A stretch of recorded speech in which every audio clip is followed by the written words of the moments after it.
Hi, this is Aaron Hickman from the Retro Obscura podcast, and you're listening to Two Dudes and an S.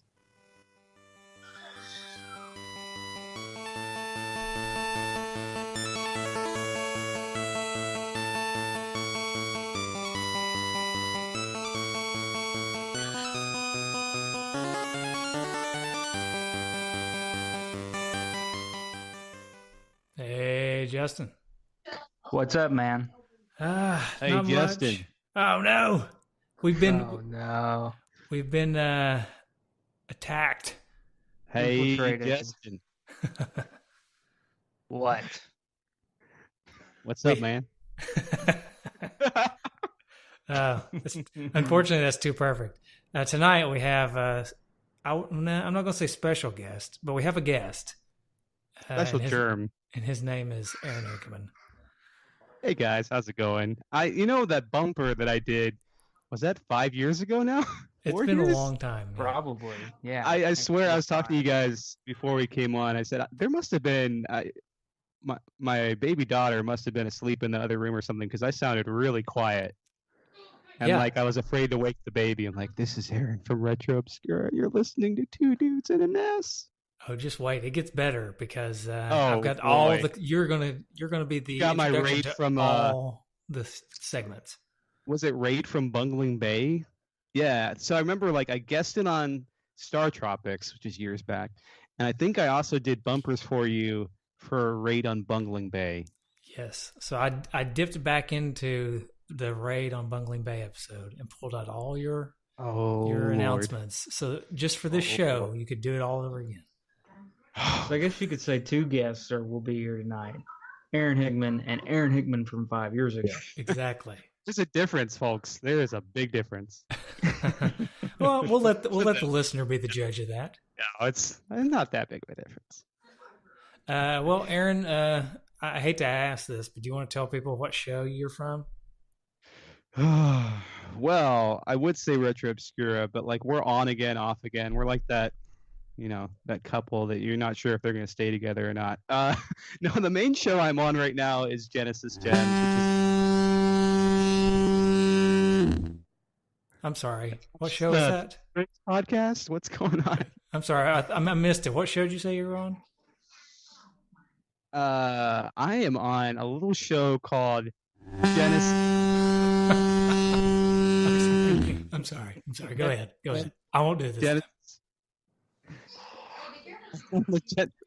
I'm on Genesis Germs. Okay. That's good. All right. We'll take it. Okay. We got through that. Oh no, but you're on right. You're more on for your Retro Obscura show because tonight we're going to talk about a little game called Clash at Demonhead. Yeah, which we covered last year. We did. Yeah, nice. So you should be the expert on this game. At least that's what we're hoping. I hope so, because, I just beat it. Just beat it? This podcast. No, apparently what my co-host from Retro Obscura told me was, I think we beat it for our show. Totally forgot, which is completely possible, because I have a hard time remembering anything from the past year right now. Uh-oh. Did you get hit in the head or something? Yeah. Hit in the head, something like that. No, I don't know. It's just I played Clash at Demonhead, and I'm sure we'll get into this. I played it for the other show, and I remember getting to the end, but I couldn't remember if I got to the final boss and beat the game or not, which is just strange. You should be able to remember if you beat a game or not. So I don't know. Maybe not this game. This game is it's a little bit confusing. So maybe you didn't remember. It's okay. Yeah. Before we talk about the game, though, Justin, I was talking to you a little bit before the show, and I just wanted to dig in just a little bit deeper on this tangent. I went and spoke to our alma mater middle school, the Fort Loudon Middle School Braves, as an adult, going back and talking to the STEM class about engineering. And I was thinking, that is something that I should tell Justin, and I want to tell him on the air. And so now that I've said that, I realize it's just kind of a boring topic, and we can move on. But if you want to elaborate, we can. Yeah. Did you motivate him? Did you get him going? Totally motivated. I went in there and I said, Oh, sorry, I don't Yeah. have a soundboard, but That's I'm okay. kind of I like that. I like that. That's pretty Oh, pretty thank you. good. That's pretty good. warming up the pipes. Yeah. Let's see. I got one of these. Yeah. All right. Nice. No, I went in there and I said, "Hey, I'm an engineer and I want to talk to you about soil and concrete." And they all laid their heads down. One kid said, "You mean dirt?"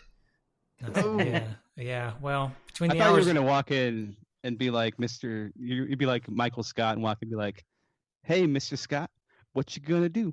What you gonna do? Make our dreams come true." Or you remember the episode of The Office where he goes and talks to Ryan's junior college class, business class? Yes. The greatest threats facing America, Al Qaeda. Well, I can't remember. It was it's so funny. yeah, But, I should have done that. You're lead right. poisoning or something was his. Oh, What anyway. joke did you do that had them rolling? Oh, I What was did. your big opener? I didn't come in with a joke, unfortunately. I came in Oh. all about knowledge. Oh. Well, I guess the only joke I had was when the kid said, "You mean dirt?" I said, Mhm. "Well, in the engineering field, from the hours of 8 to 5, we call it soil, Oh. and then after hours, we can start calling it dirt." And Yeah. that one just had them rolling because it was so funny.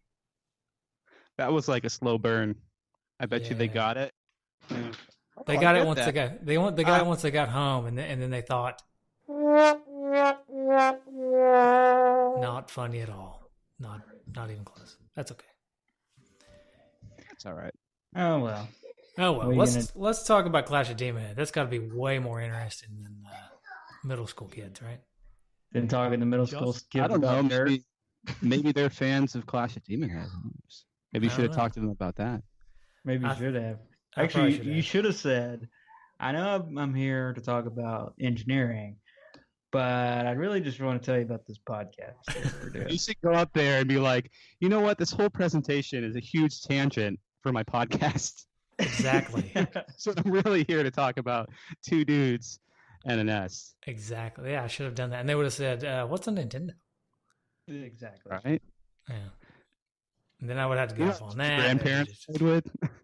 Yeah, exactly. Well, one kid did come up to me after the class was over and said, "Hey, do you know my mom?" That's weird. And- Weird question depending on the context. Well, and it turns out we do, Justin. I don't remember her exactly, but she's 4 years old and went to Loudon High School, but I didn't recognize her name. Oh. So I was Oh, like, that's There you cool. go. yeah, I guess. So I bet you, it sounds like his mom was like, "Hey, I know that guy," and like, did she just tell her son to come up and talk to you? She might have. Yeah, yeah. He was a very forward little boy. We'll just say that. He was the one that asked me if I was wanting to talk about dirt.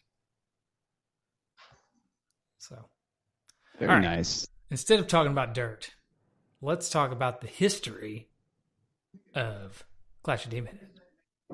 Justin's historical tidbits and trivia.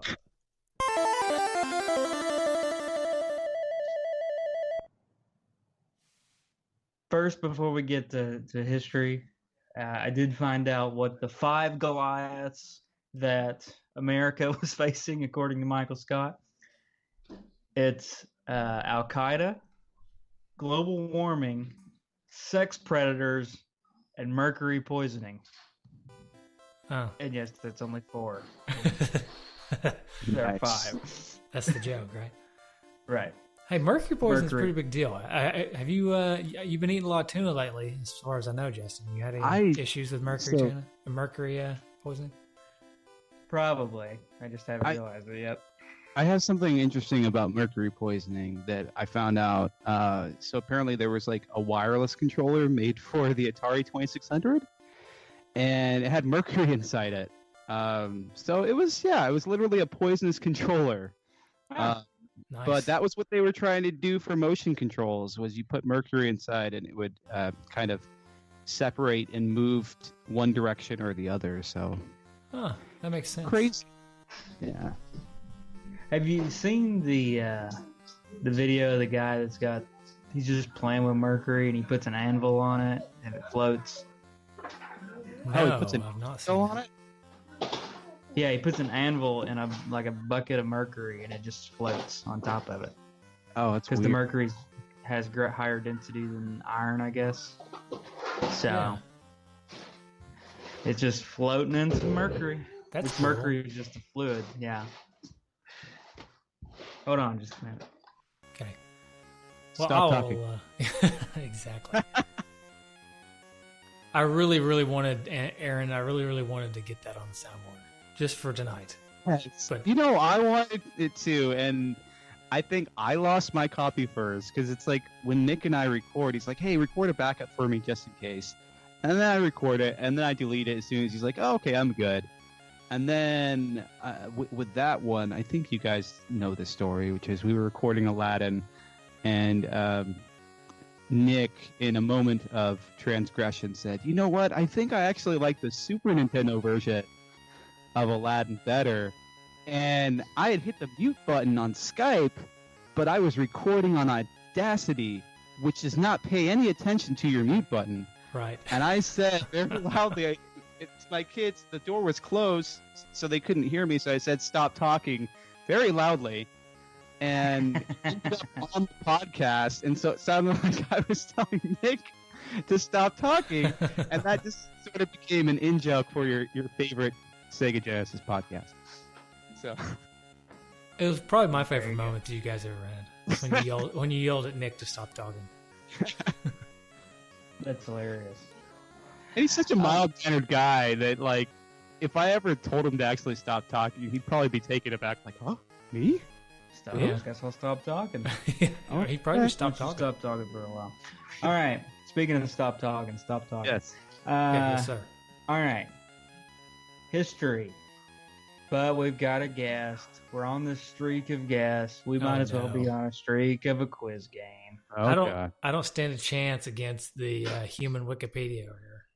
You said that last time we had Aaron on. It's the Star Tropics episode, but you upset him. I know. You beat Aaron. Can I interject real quick? Did you guys realize that you had Rain Warrior on, Brad Smith, right? Yes. Mhm. Talk about his game. Did you realize that he was the guy who found that crazy music bug in Star Tropics that we talked about that episode? I didn't make that connection until later. Yeah, he was the one who realized there was a weird looping bug in there that killed the music while you're listening to it, or like one of the channels. Interesting. It's all a big circle, guys. A circle of life. Small world. Well, I'm going to take some credit in that, right? I mean, we brought it full circle somehow. That's true. That's true. Right. And tonight we have Aaron on, and Aaron was the fill-in for you on that episode about halfway through. That's true. And now he's bringing this knowledge about Brad, who we had on the show as well. It's just mind blown. Mind That's right. blown. That's right. All right, so we're going to do a quiz game again tonight. Now, Michael's been on a bit of a slump here lately. He's definitely, his hitting percentage has gone down. So let's see if he can bring it back up. You know, the He's first gonna year- pull off the upset again. The first year that we introduced this quiz game against me versus the guests, right? I think I went undefeated like that whole first year.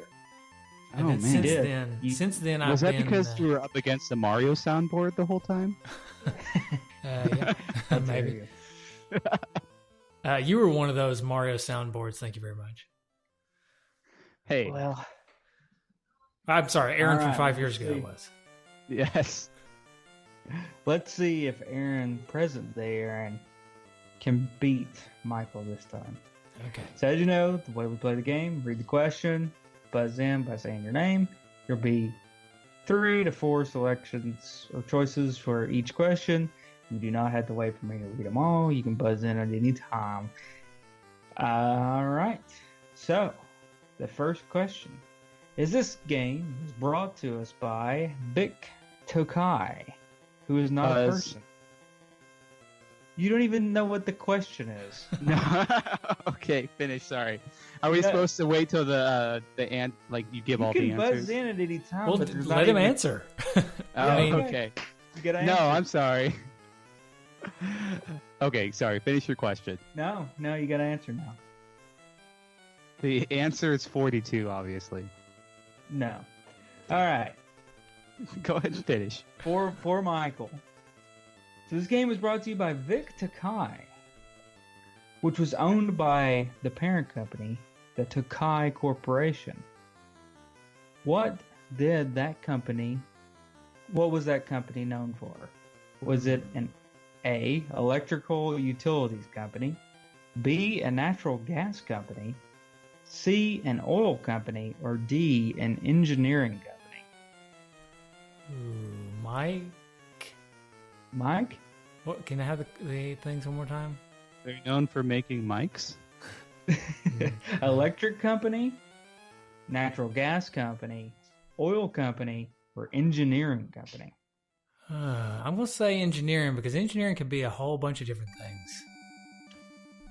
That is incorrect. You are wrong. That's got to be correct. Aaron, Yes. would you like to take a choice out of the three that are left? Sure. Let's go with, what were the other choices? I heard gas. What were the other two? Electrical company, an electric utilities company, a natural gas utilities company, or an oil company? Let's go with oil company. That is incorrect. Fantastic. Mike, We're off did to I a- get another Goes back chance? to Mike. This is a banner podcast, guys. So we're between electric and natural gas now, huh? I'm going to go with electric because Well, then I'm going to go with natural gas. Then I'll let Aaron have the. You I'll make take a the lot of last choice. Then Mike gets it on the last choice. Oh, Kai Corporation is a Japanese natural gas utility that was founded in 1950 that obviously got involved in little data processing services and computer hardware around April 1982, and they created Vic Takai, which I honestly thought was probably a person. But Vic Takai is not a person. Vic Takai stood for Valuable Information and Communication. And the Takai part, of course, just being from the parent company. So there you go. okay. The more you know. All right. the better you feel. Now you eat beans So- for every meal. That question landed with a thud. So let's go to the question number 2. Clash at Demonhead was the band name for what comic book Mike. character? Mike.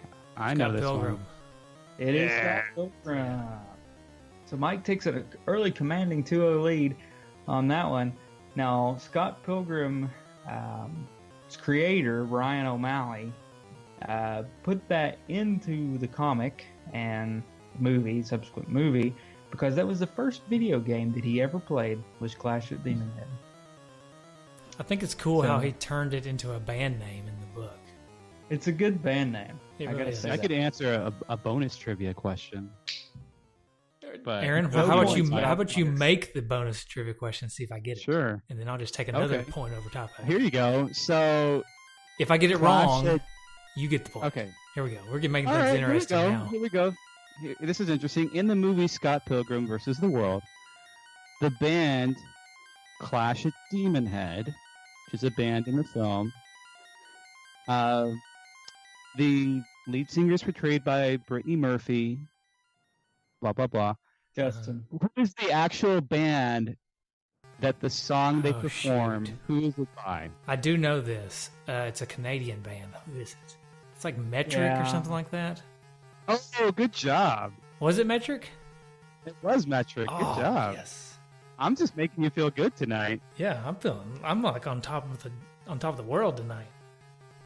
all right. Hey, anyways, all right. what, I was also going to say that I was a little disappointed, and one of the reasons I know the answer to that question, Aaron, is because I was really disappointed that Clash of Demonhead was not like some kind of metal band.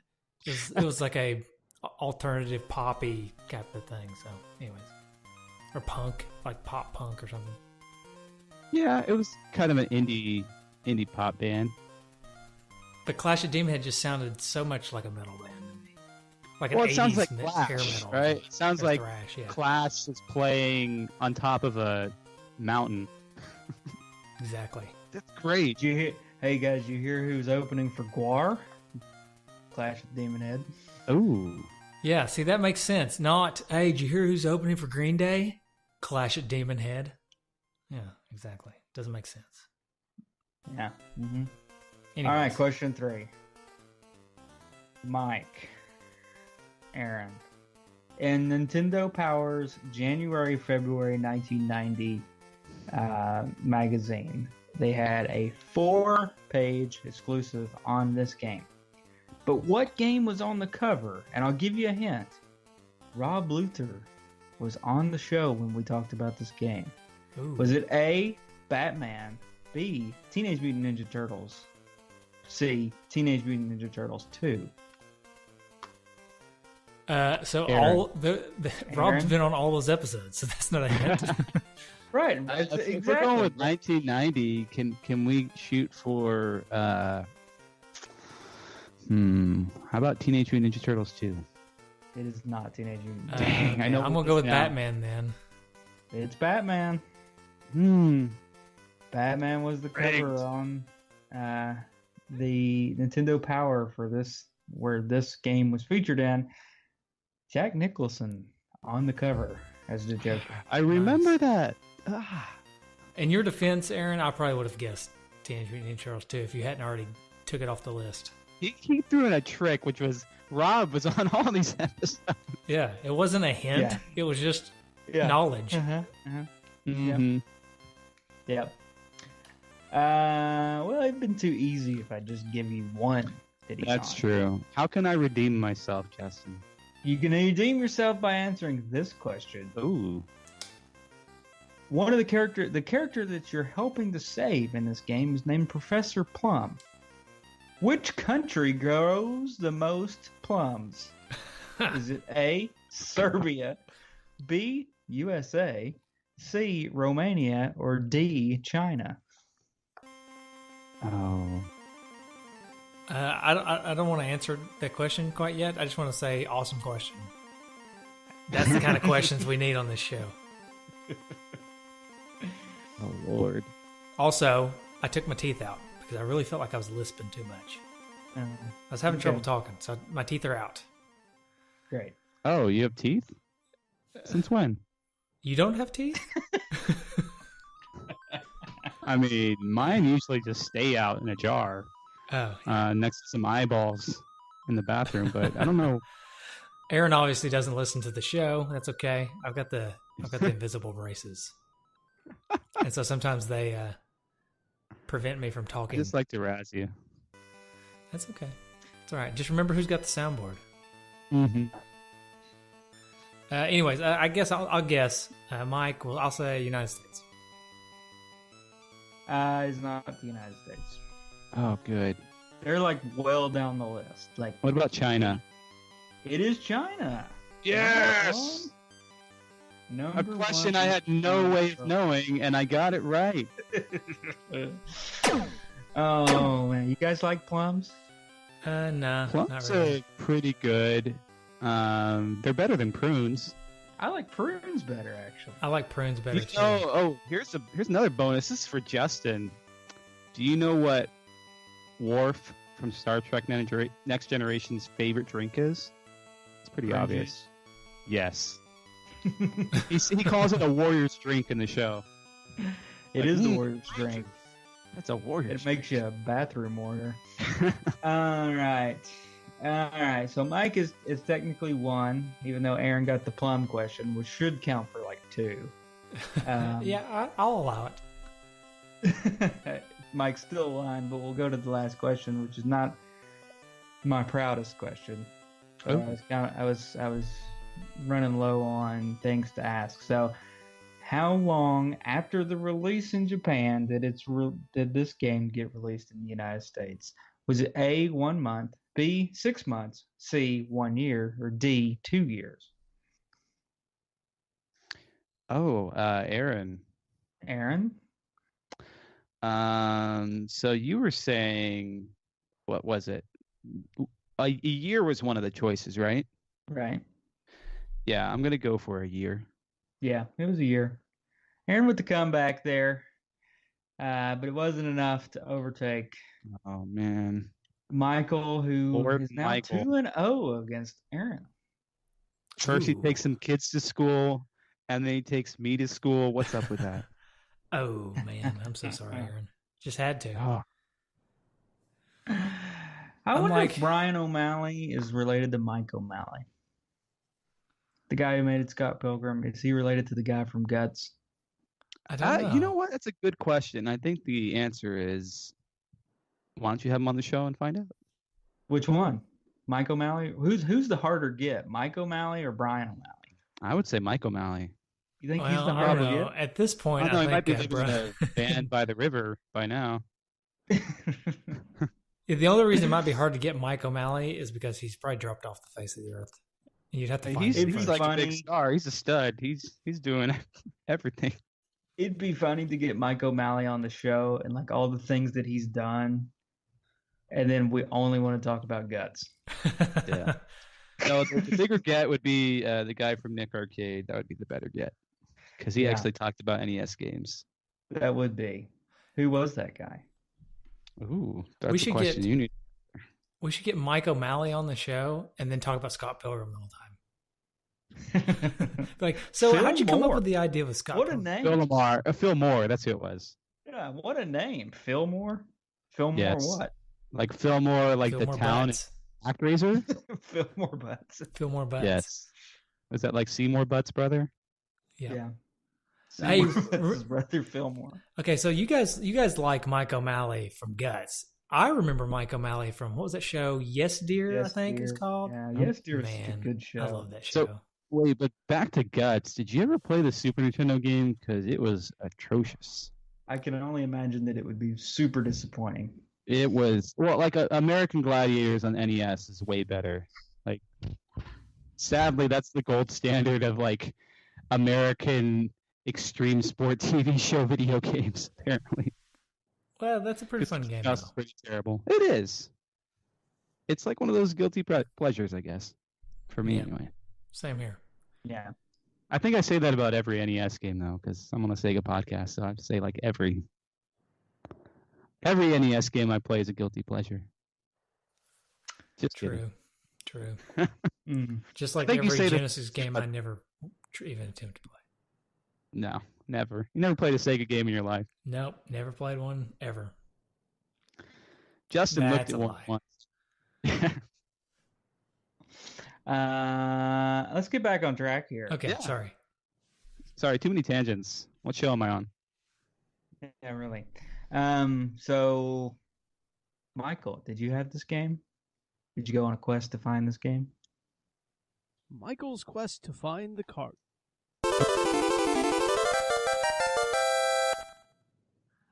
I just love the old 5-year-old Aaron. No, sorry, not 5-year-old Aaron. He's not the one that did the vocals. Aaron from 5 years ago. 5-year-old Aaron. It was like 27. 20. Yeah. I was a young Uh, lad. No, okay. Did I have this cart? Well, Justin, I went on a magical quest to find this cart. It's kind of confusing. There's a bunch of different routes I could take, but I took all of them. And at the end of that long journey was a cartridge of Clash of Demonhead. But first, I had to defeat a bunch of boyfriends of some girl, and then I could have it. So I beat up a bunch of boyfriends and went down like 40 different roads, and finally got a copy of Clash of Demonhead. Great job. Yeah, thank you. That was the true story. Yeah. A true underdog story. That's right. No, that's You guys not. remember that in That's not the Dodgeball? truth. That was, That's not the truth. yeah. The truth is, yes, I have a copy of this game. I got it many years ago, and I just thought it looked cool. And I liked the name of it, and I just grabbed it. I think it was just at a retro game store, or maybe McKay's actually. I think it was McKay's. I just picked it up. It's interesting that you said that because I was reading that like when they were marketing this game for the U.S., they didn't believe that because all the animation in the game's kind of anime looking, but they Yeah. didn't think that like the U.S. people would like respond to anime, so they like hired out to make this totally U.S. looking box art. It is pretty sweet. I gotta admit. That's just a And they dumb get like a Yankee. sci-fi artist to do the art. Mm-hmm. Well, I mean, it's totally worked. It's effective because I would not have picked it up based on what the game itself looks like. I picked it up based on anime. what the card If looks it was like. like anime Yeah. art, you wouldn't pick it up. No, definitely not. But because the name of it was Clash at Demonhead, and it showed some Rambo-looking dude with a laser gun on the cover and some chick in a short skirt, I thought, whoa, this is my kind of game. Whoa. And what's crazy is like, wait, do you even face these? Maybe one of these monsters you face in the actual game. A lot of it's you're like beating up googly-eyed flying bats and stuff. Yeah, and the guy that you're actually shooting with the laser on the cover of the game kind of looks like your buddy Tom in the game. So I don't know why you'd be shooting it. But Is that Tom? I mean, he's kind of got like a skull thing. I thought maybe that was Tom Guycott. yeah, Yeah. I don't know. You got Iron Man. Guycott's over like a there. fake out boss in the game. You think, oh, he's gonna be the final boss. No, he's not the final boss of the game. You got Iron Man over here toward the right. Oh yeah, Have you riding guys- like a motorcycle or something. Yeah, have like an you air seen- motorcycle. The Clash of Demonhead Japanese art. It's actually not too bad. I have not, but I will look it up right now because I have. Yeah. Well, I will also just post it right here in Slack. Oh, okay. Yeah, that works. Yeah, so the Japanese art definitely looks a lot more anime-ish, but not bad. Like, if you guys ever play Legend of the Mystical Ninja, Yeah, He's he got looks this just like sort- him. yeah, that's what it reminds me of. It's definitely But got yeah, a he more of an looks- anime feel. Yeah, he looks much more like a bro with those like steel shoulder pads. It looks crazy.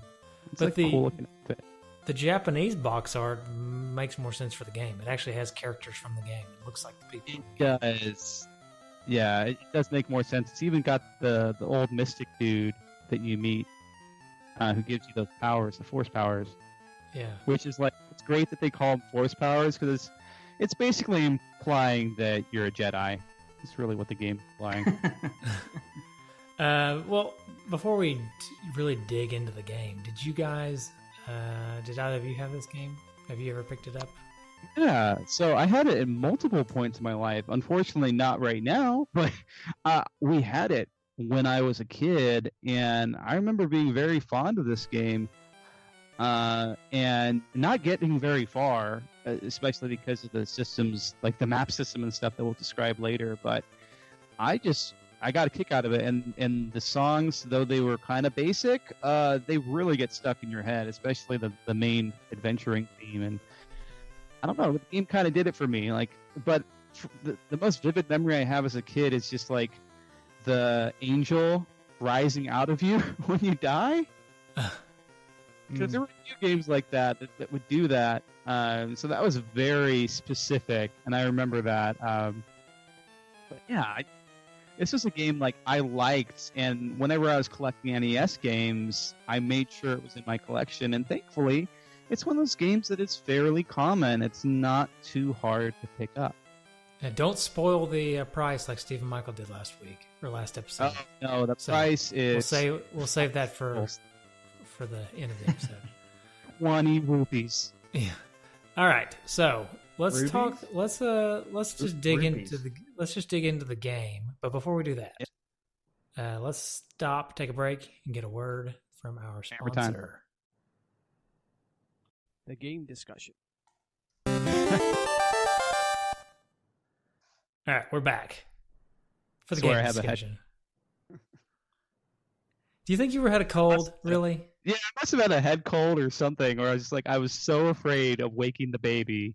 I'm like, Hold on. Okay, time out. Hold on. Everybody be quiet. We're going to really dissect this. I'm going to turn the volume up a little bit. Let's really dissect this. Ready?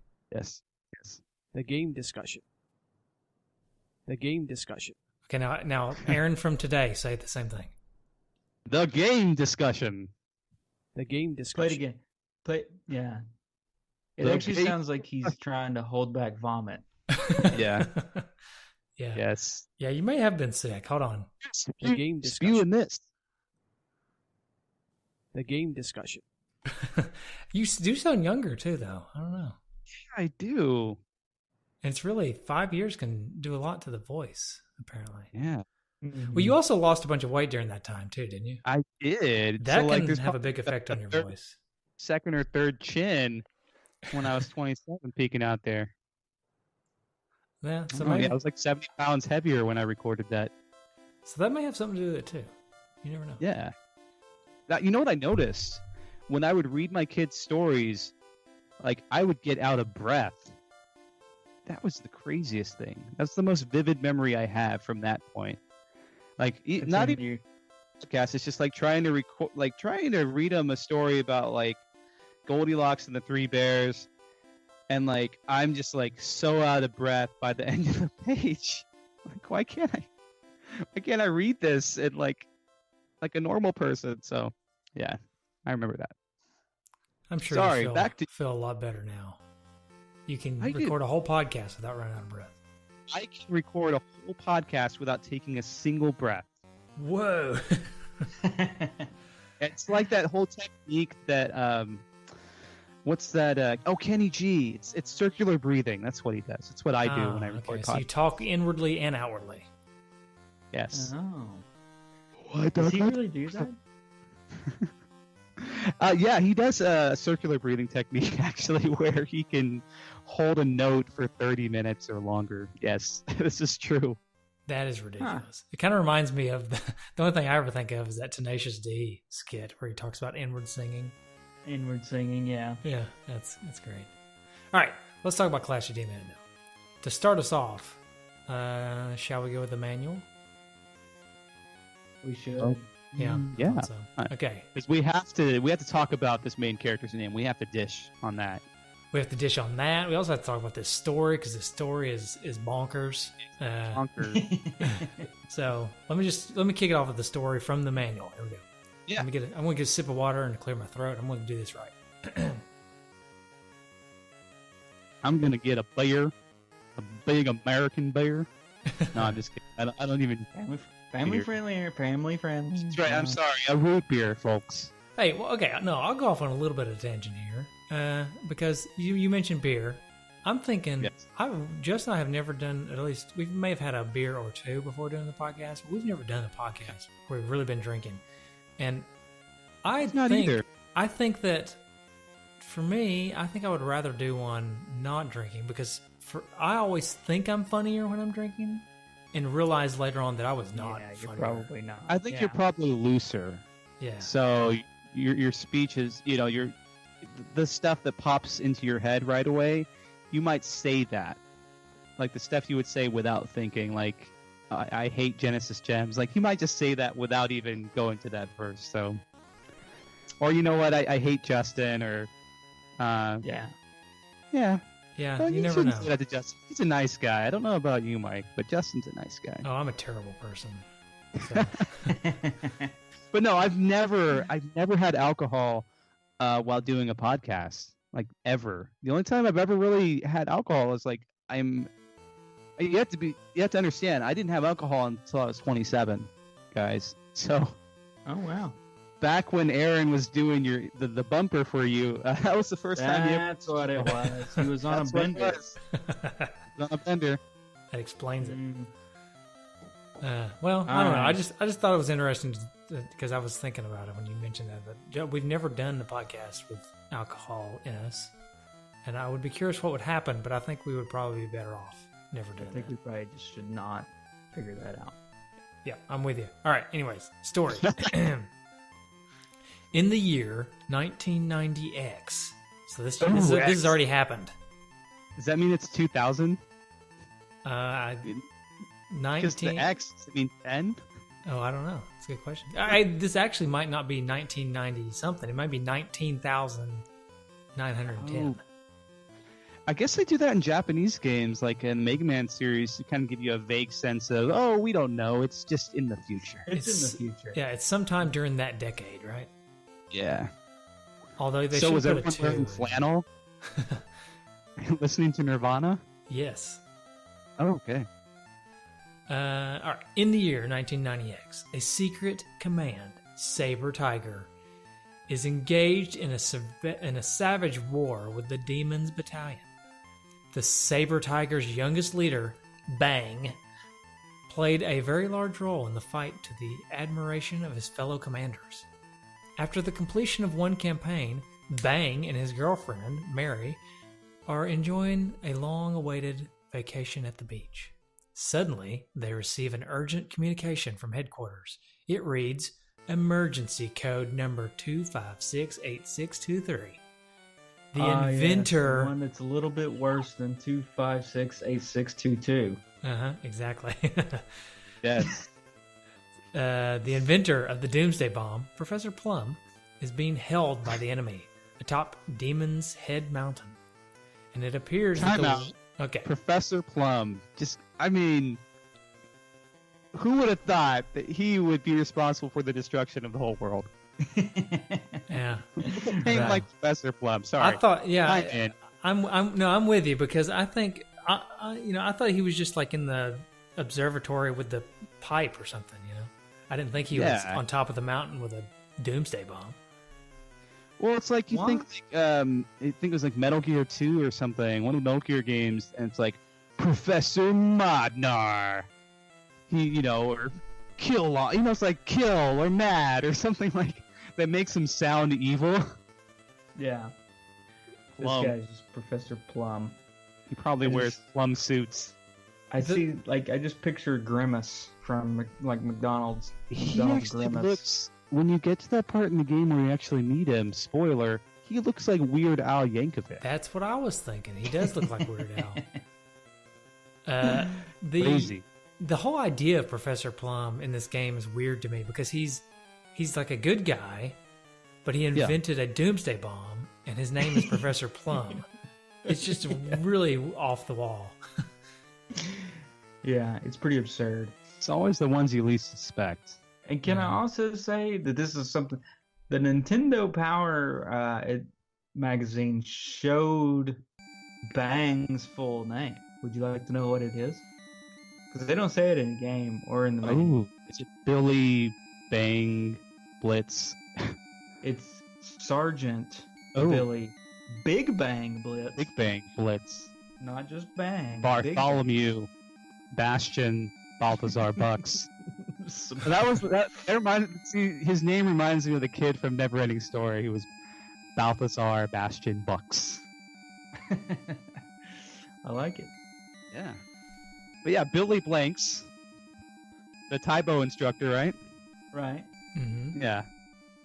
So he's the star of the game. I got it. Got it. Yeah, pretty much. Okay, cool. Yeah. So let's see. If the bomb explodes, the Earth will be a dead planet. It won't be destroyed. It'll just be dead. It'll still be a planet. It'll still be floating around. Just be a dead planet. A mass attack on Demonhead is impossible, for the enemy vows to detonate the bomb on sight. Our colleague, Joe, has failed to return from a reconnaissance mission. Bang, only you can rescue Professor Plum and save the planet. Now, you've got to get to Demon's Head Mountain at once. In the ruins on Demon's Head, there dwells a fearsome demon that has terrified generations of people. Boy, this says demon a lot. I'm glad I took my teeth out. Bang and Bang alone must set out on a daredevil mission to these unknown lands and seek to rescue Plum and deactivate the Doomsday Bomb. As Bang sets off on his perilous mission to destroy the Demon's Battalion, Mary must remain behind, deeply concerned for his life. Mary, who's completely useless in this game for no reason at all, because it was 1990 and they were different times.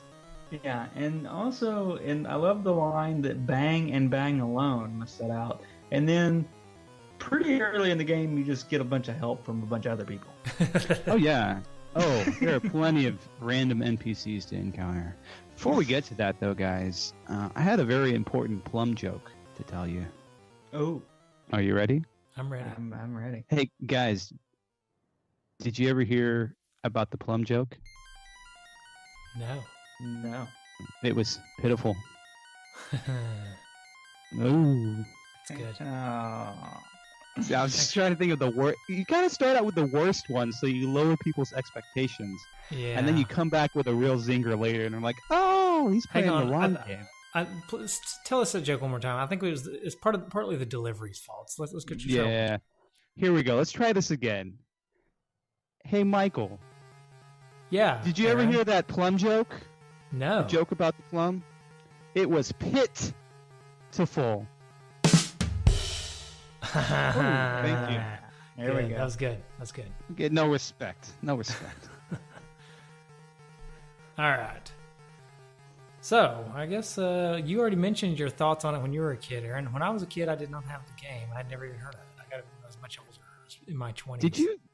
Did you feel like, compared to other games that came out in 1990, that this was a little less graphically advanced? Yeah. Did you get that feeling? I get the vibe. Yeah, because compared to some of the other games, like a Kirby or something, that was pretty close this time. Kirby was like 1992 or 3. I think around this time it was like a 1990 or 89. That was like Batman and Contra had already been out. Yeah. I think Vice Project Doom, Ninja Gaiden, like games that were starting to push the capabilities of the NES. And then this one kind of rested more in like a game you'd imagine coming out in like 1986-ish, where they're using like the most basic backgrounds, right? Yeah. Right. Or like almost on par with, I would say, like the first Mega Man. I kind of consider NES games to have there's two like different time periods. There's 1990 and beyond and after, and then there's like in the 80s. And they're just almost like there's some that kind of bridge the gap and go both ways, you know? Like some of the 80s games look really good, and some of the 90s games look really junky. But I feel like 87 was really the year, like when Gradius came out, Russian Attack, like some Konami heavy hitters started to come out that were like, oh, wow, you start to realize, oh, they can look like this or they can sound like this, because I feel like the era before that was kind of like the early stuff was all, oh, we're going to convert arcade games onto the Famicom, so that's like 83 to 85, and same with NES games. We have all these games that are like arcade-style games, and then you had stuff that started to drop, like in Japan, you had Final Fantasy in like 87. You had Dragon Warrior or Dragon Quest over there in like 86 or 87 or so. So stuff started to evolve, but it felt like to me like 87 to 1990 or so was when things really started to cook. And then after that, it was just like, it was jelly. I'm with you. It was good. Like everything that came out after that, anything that came out after 1990 and it didn't look great was kind of a disappointment. You're like, come on, guys. I've seen some top tier stuff come out already. Yeah, they should have figured it out by that at that point. And different companies had different budgets. I understand that. That's true. But I guess you can't. They didn't really talk to each other or anything. Like here's a tip on how to silos. do this. Yeah, I think unless it sometimes, because there was a lot of headhunting going on. So I think that unless developer jumped ship to another company, or they had previous experience with NES games, they were just going off of maybe what the company had produced before. And you look at Vic Tokai's track record before Clash of Demonhead, and outside of maybe like Gogol 13 and Mafat Conspiracy, and Mafat I think came out after Clash of Demonhead, didn't it? Yeah, I think it did, because it's definitely a more graphically advanced game than Clash. I won't necessarily say a better game, but definitely more graphically advanced. So it's just kind of interesting that, like, in my opinion, the Vic Tokai games usually seemed a little bit behind what other companies were pushing the system to do, like the Konamis and Capcoms and HAL and so on and so forth. So you're telling me they're a natural gas company? Yeah, exactly. So, but what you're telling me, Aaron, you're telling me Kid Cool was not a graphically superior game to all other games? Yeah, Kid Cool was definitely like their prototype for better games like Psycho Fox on the Master System, and then Decap Attack. They all use the same sort of engine. Yeah, Kid Cool is just one of those things where it's like, oh, let's play with physics and make it really terrible. We will one day talk about Kid Cool. I don't look forward to it. Oh. That's all I'm saying. No, I owned it, and that was another one where it had like really interesting cover art. I thought the cover art was cool, Kid Cool, but then like you play the game, you're like, this isn't good. It looks good on paper. You look at it in a screenshot, and then like you try to play it, and it's like trying to play a platformer with roller skates on the whole time. But we're talking about Clash of Demonhead. We'll Yes, save we Kid are. Cool for another. Standard. Yeah. So when I was a kid, I could imagine. I'm just going to picture myself as a kid playing this game, and I would have been pretty into it. I think. Yeah. Because it's side scroller. It's basically kind of an open world, but it's open world in a sense of I think if Mario 3 had multiple paths or something, or maybe like not Blaster Master, but a Metroid. It's kind of like a Metroid, but the levels are their own individual thing. They're not all interconnected. Yeah, they're self-contained. Kind of like also Bionic Commando in a way, kind of how you can choose paths. Yeah, Bionic Commando, where there's an exit on one side of the screen, but then once you get to the map screen, you can go different directions to get to the next level. Though I will say, Bionic Commando's levels took much longer to get through, where in this game, they're more like connecting zones, where they take you anywhere from 1 to 5 minutes to get through. Yeah, all the levels in this game, for the most part, are really short, which I liked. I like that aspect of it. Yeah. Because you revisit them quite a bit. Yeah, and you will notice they repeat, and this has to do more with the budget, I feel like, where it's like they repeat some of the level layouts and some of the graphics, but it goes by fast enough that it really doesn't bother you too much. And there's lots of secrets. Almost every zone, maybe not every zone, but a lot of zones have secret areas and places where, like, unlike Mario, or at least Mario 1, this character can swim. Unlike the guy from GTA, or who couldn't swim until like one of the later ones, your character can swim.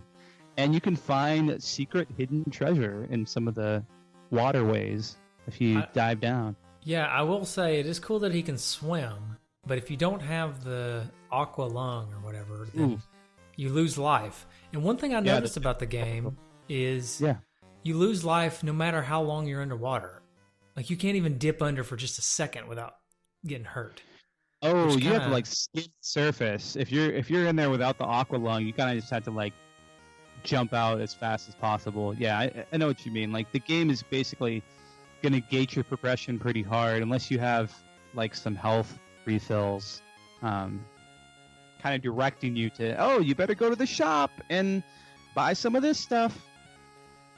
Yeah, the shop is another thing. Well done. I think the shop mechanic's pretty well done in this game. The shop mechanic is well done. I like the idea of collecting money from enemies and buying your upgrades and stuff that way. Yeah. It's pretty cool. The only problem I had with it is the shop is very infrequent unless you buy the ability to call on the shop. This is very important. You have to go. There's a physical shop location sort of in the bottom center of the map. Yeah. It's pretty easy to get to because it's one of the dead ends that you run into in the game pretty early on. And I think someone tells you where to go to the shop, one of the NPCs. And you go there, and you better make sure that you buy as many shops as you can, because inevitably you're going to accidentally run out of shops when you're somewhere way across the map, and you're going to have to go all the way back unless you got the warp ability, which happened to me. Before I'd gotten the force ability to warp, I was somewhere off doing whatever, and then it was like, oh man, I can't fast travel, and I have to buy more shops because I can't progress anymore. Yep, that happened to me at least a couple of times, where I would have to go back to the shop.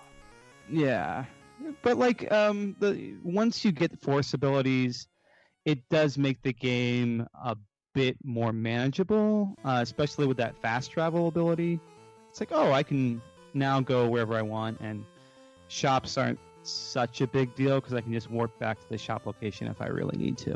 Yeah, I agree. It's not that bad once you get the ability to warp. That's how I feel about most things in this game. Is once you learn the little quirks of it, like, how did you feel about you pull up a shop, right, and the little thing starts floating down the screen, the little shop icon.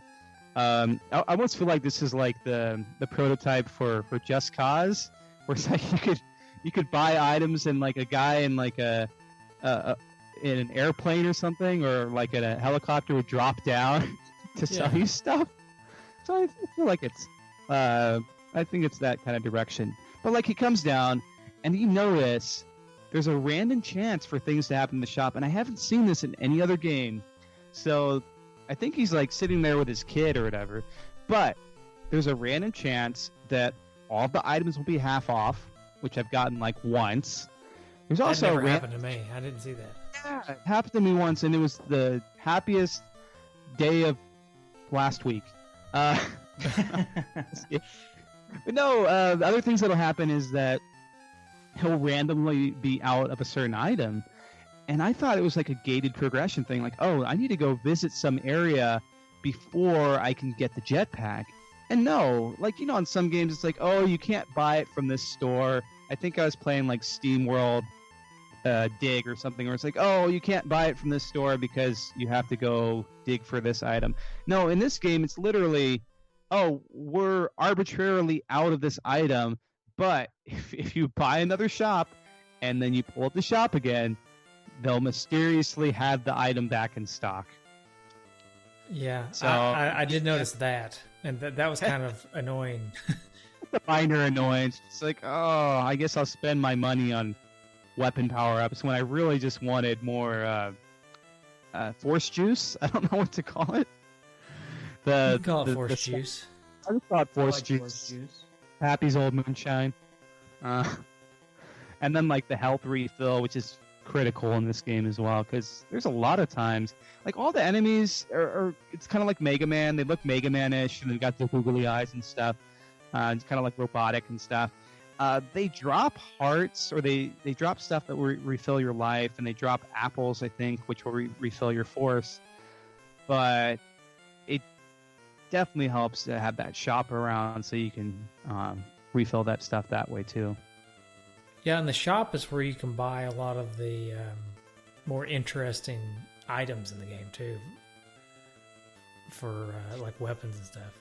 Yeah, well, so let's go through the weapons real quick. All right, let's return to the manual and see if there's some stuff in the manual. There is. They lay out a lot of stuff in it. This is a pretty good manual, by the way. So if anybody's curious about the manual, this is one of the better ones.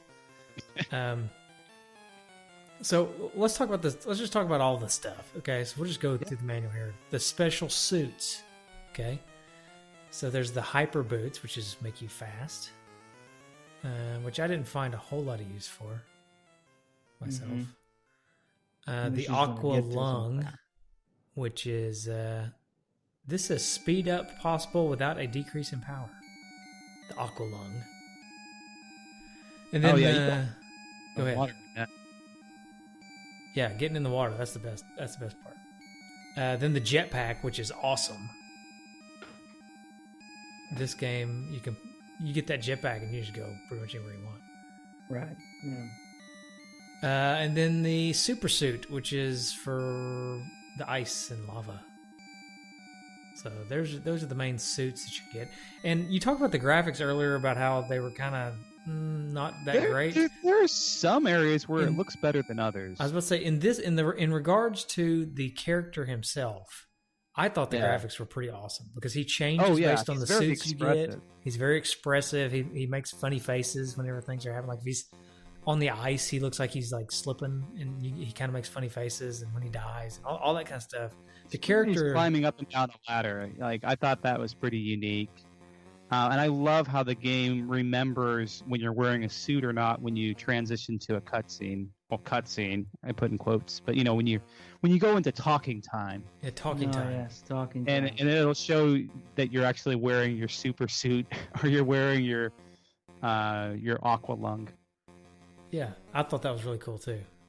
Yeah, so I think the character artist and the guy doing the portraits might have been different from whoever was doing the backgrounds, but I don't know.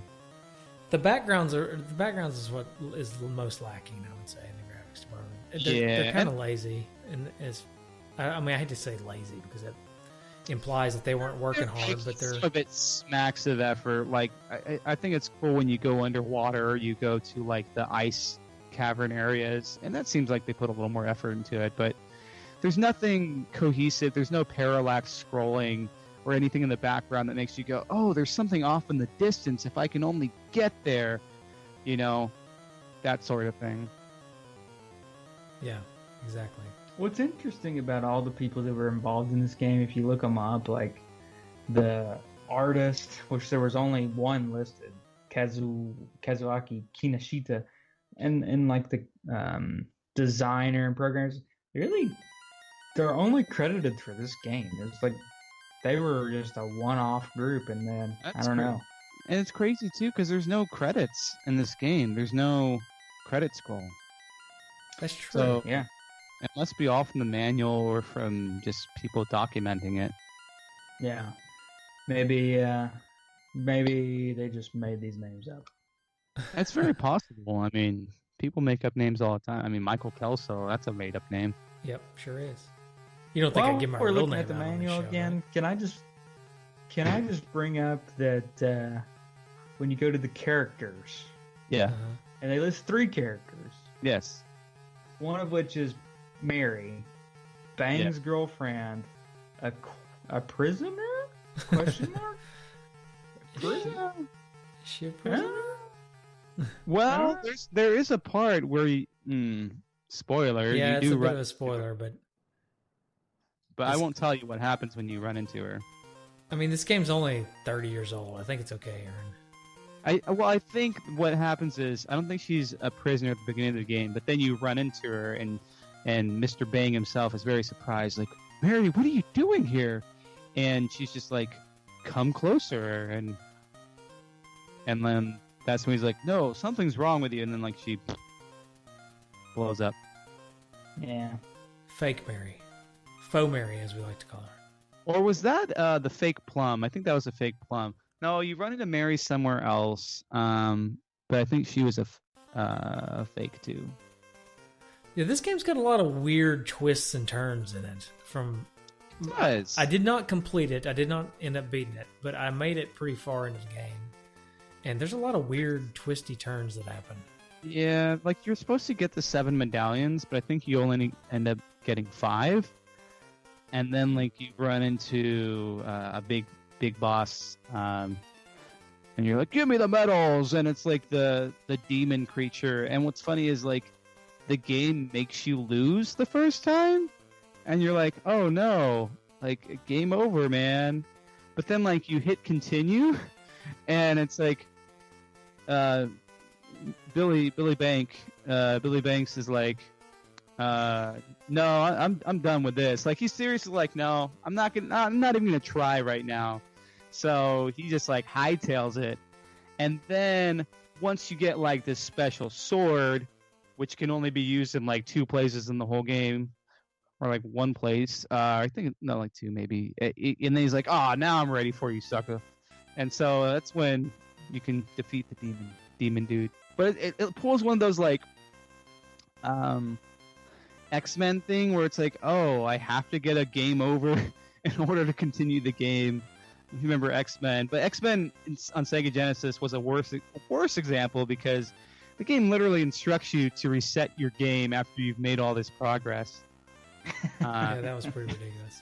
I thought this game was trying to do something cool, but it felt strange, to say the least. Some strange elements, but it's one of those games where it's charming enough that you're willing to overlook some of the goofier elements of the game. It's definitely a very unique game. I will give it that. Now, what about some people have called it a Metroidvania? How do you feel about that?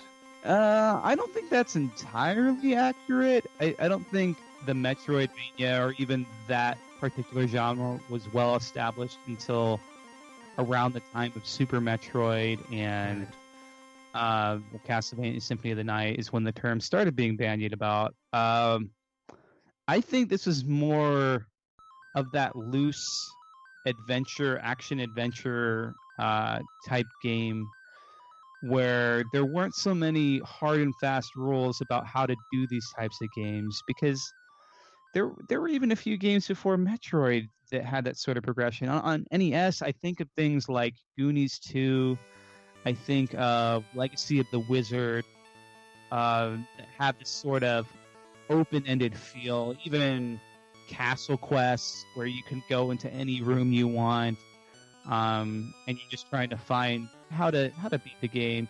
I feel like this one at least gives you a few more hints than those games. I think it's even a little easier to progress than maybe Metroid is, because Metroid, it's all about you find a specific item that's gating your progression, and then you go back and explore an area. In this one, you at least have people going, all right, I'll meet you at Route 22, or I'll meet you at Route 19. Yeah, I agree. I think it's kind of a stretch to call it a Metroidvania. I would call it an open-ended platformer, maybe, where you can kind of go and do whatever you want. But it's still basically a platform game. There's still things you have to do to beat it. I think I do like the fact that I think this is an easier open-ended game than a lot of the open-ended games on NES, because it does kind of tell you where to go. There's a lot of there's a lot to write down while you're playing it, and making a map is a really good idea. Because the map itself, I mean, now you can just take a picture of it, but when it came out, you had a cool looking map. Problem was, none of the routes are actually numbered on the screen. So anytime someone says Route 22, you might scribble it down, but you're like, I hope I find Route 22. Otherwise, what you should be doing is playing the game, and then every time you get to a junction where you can pick multiple paths, you want to write down the numbers there. Yeah, write them down, and then when somebody says go to Route 22, you can look back to your map and you'll see where that is, and you'll know where to go. Or take a Polaroid picture. Yeah, or take a Polaroid.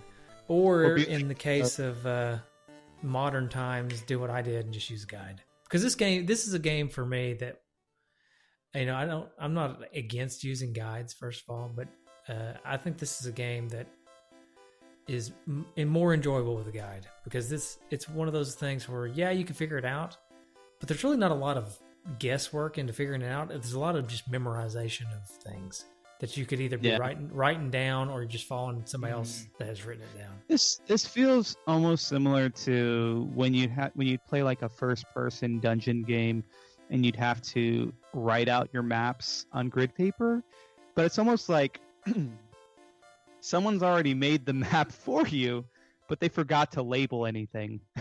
Right. So now that's what you're stuck doing. Yeah, so for me, I think I don't see any problem with just playing this game and using a guide, because just in general, when I don't like to use a guide is when it's something that I could figure out and really feel good about figuring out. You know what I mean? Like kind of like we talked about with the Darkwing Duck last episode, Justin. Like getting those 2 1-ups. Me figuring that out on my own felt good, because I didn't look at the guide to figure out how to do it. I did it, and it made me feel good to figure out how to do that. This game, it's telling me to go to Route 22. I could spend a lot more time trying to figure out where Route 22 is. It's just an example. Or I could have a guide, and I could just kind of know where to go and just enjoy the game. Is Route 22, now that you mention it, is that the route where you find the lady that converts all your gold into money? I don't remember. Maybe. Maybe that's why I keep mentioning. Yeah, trade in your gold for cash on Route 22. Yep, that is. That's because there's an infinite money trick, but it's not really much of a trick. It's more of the game knows that you're going to want to convert this gold, and so it gives you a limited amount. There's like a spot where you go to the physical shop location, and if you go underwater next to the shop, there's a whole little secret area, and that'll lead to a mine, so you can go collect a bunch of gold as much as you want, and then you can later on in the game take that gold and convert it into sweet, sweet cash. Much like those infomercials where they tell you to invest in gold. In this game, it's very true. You should invest in gold because, yes. If I would have played this game as a kid, and this game had me invest in gold, I could be rich today because the price of gold has gone up so much since this game came out. This is true. And isn't it weird that you don't just convert gold to money? You have to play a game where it's like, oh, pick one of these choices, and it'll be 10 times your value in gold, or it'll be 100 times, or 300 times, or 1,000 times. And I always felt so dumb when I'd pick the wrong choice, even though I know it's completely random. And it's like, oh, you picked the 100. You could have picked the $1,000 choice. It's like when you pick the wrong door. It's like, what's behind door number 2? Absolutely nothing. Stupid. You're so stupid. All right, that's UHF. Yeah. Well, it's good. It's a Weird Al reference. Yes. It all comes back. Professor Plum. Professor Plum sounds like a rapper that you'd have on like an 80s rap track by KRS-One or Curtis Blow. I'm Professor Plum, and I'm here to... Yeah, I like it. I just can't stop thinking about Clue myself when it comes to Professor Plum. Oh, that's true. So. Yeah, Professor Plum was a Clue character, wasn't he? He was, yeah. Yeah. Anyways, I'm pretty sure he was a Clue. Oh, yeah, he was a Clue character. There's Colonel Mustard, Professor Plum, Mr. Green, somebody, Miss Peacock, Scarlet, something maybe. Yeah, Scarlet Witch. Yeah, Scarlet O'Hara. Anyways, all right. So we talked about the graphics a little bit already.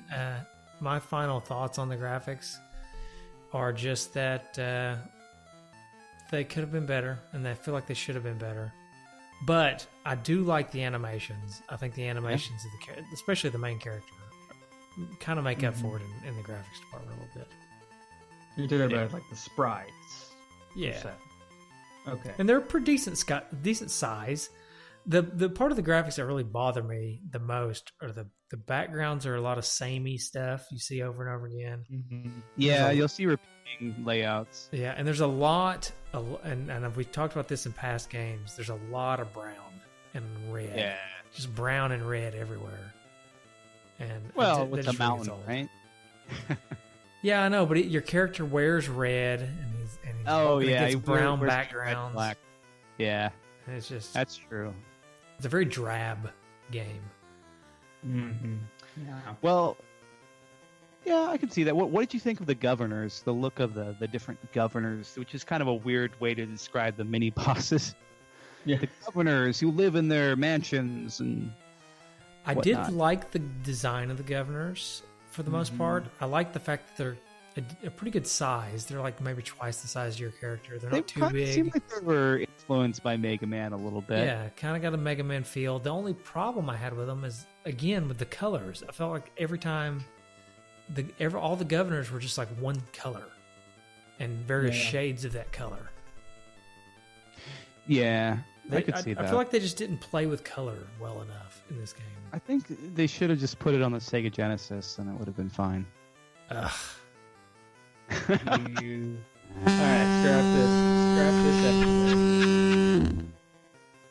scrap this episode. And back to the Big Rigs podcast, guys.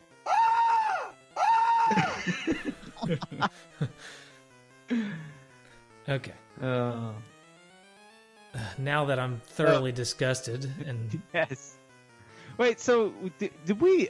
We didn't really talk about like the normal enemies you face and how they have these weird, kind of erratic parabola patterns, right? Where a lot of them have like that Medusa pattern from Castlevania, where they just kind of go up and down in a curved motion. Or some of them do like dive bomb type attack. There's not a lot of like humanoid enemies in this game, I noticed. That's true. I did notice that too. And there's not a lot of variability in the enemies either, really. No, it's a lot of bugs and a lot of bats with googly eyes and kind of indescribable robotic type creatures, and then some fish type creatures or birds or things that'll dive bomb you. We also forgot to mention one of the most important characters in the game. Oh yeah, Joe. Michael. Oh, Michael. Hello. Oh, hello. Michael, who happens to be an angel. Michael's Right? your buddy that you. Oh, Michael's the buddy. Angel's the fascia or whatever. Yeah. Right. Michael's the buddy. Oh yeah. Yeah, Michael's. He's Who kind gets- of a two-faced Who gets jerk. possessed by the demon or whatever. Yeah. He ends up being kind of a jerk, actually. Even when you first meet him, it's like I don't take any orders from him. Though I do think it's funny, like your character gets this impression that like someone's talking to him, and he's like, "What the heck?" And it's like, it turns out to be, I think, Tom Guycott trying to control him or something like that. Yeah. Hey, I'm going to hold on. Let me do my best Nick Stevens impression since we have Aaron Hickman on. Yeah. What do demons eat for breakfast? What? They eat deviled eggs. Oh, why did the plum put sugar under its pillow? Why?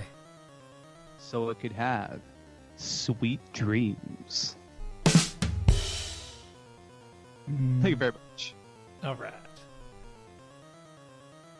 Oh, wait, I got one more then. What part of the day is the hardest for the demons?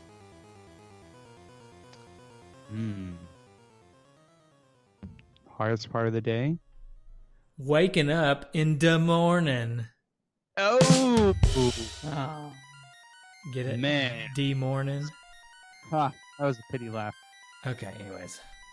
Moving on. What about the music in this game? Sound effects and stuff. Music. You know what? So you know that thing that just happened? Play that sound sample again that you played? Which one? Rim shot? Can I get a rim shot? Oh, yeah. Thank you.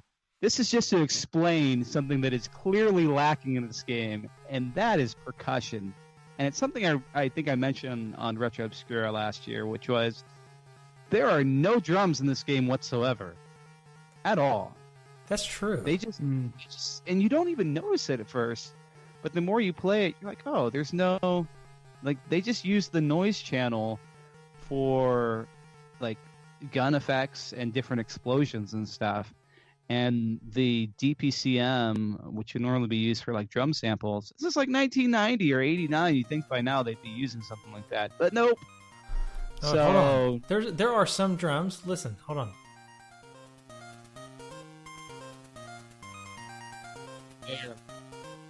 Just a little bit of drum in there. It's got a little There's- galloping. that's one example, but You're that's right, only though. I would say that's only during a section where they know you're not going to be firing at things, right? Mm-hmm. That's true. So most of the main BGM of the game, you're not going to hear any drums at all. And drums, I think, kind of add to things. It's cool to have like a ding-a-ding-a-ding-a-ding-a-ding. Yeah, drums make a big difference Drums are cool. whenever you're, especially in like a platforming game when you're trying to get in a rhythm.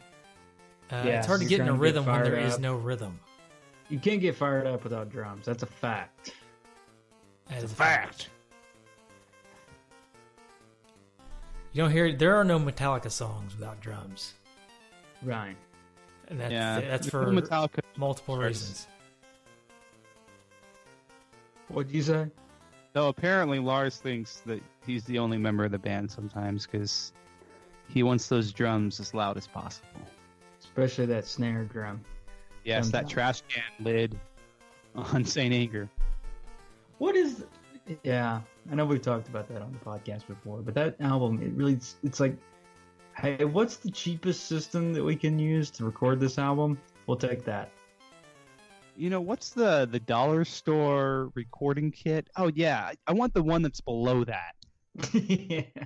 Yeah, and we're not going to use any drums on this. I'm just going to like bring some sticks and just bang on random things in the studio, and you can just carry a mic around with me. You have a kitchen over here. You have a kitchen in the studio, right? Can I just grab some pots and pans? I'm just gonna hit this pan over and over again as hard as I can, and just record it. Have you heard there's a guy on YouTube that redid that whole album with better recording. Yes, It's have actually heard that. pretty darn good. I'm like, you almost forget that the songs are sort of lousy. Yeah. compared to most, I'm sorry, compared to a lot of Metallica. Yeah. Give me food, give me fire, give me that which I desire. I like that song, but that's not even on Saint Anger. But there's is the song on Saint Anger that's like chase the rabbit, fetch the stick. That's pretty ridiculous. Oh man. Wait, sorry. Was give me food, give me fire, give me that which I desire? Was that off of like Reload? Yeah, That was Reload. Yeah. it was on Reload. Oh. All right. Well, I stand corrected. At least I knew the name of the album. You did. You may remain on the rest of this episode.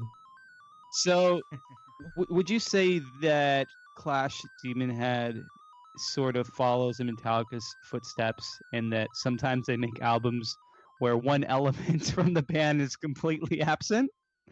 Like you think of Injustice for All, where there's like no bass. Yeah. Yeah. Well, in their defense, their bassist just died. When they Yeah, Aaron, quit being so insensitive. I know. What a jerk. I'm insensitive to something that happened so long ago. No, I think if I understood correctly, it was more of like Lars just wanting to be a jerk to the bassist at the time.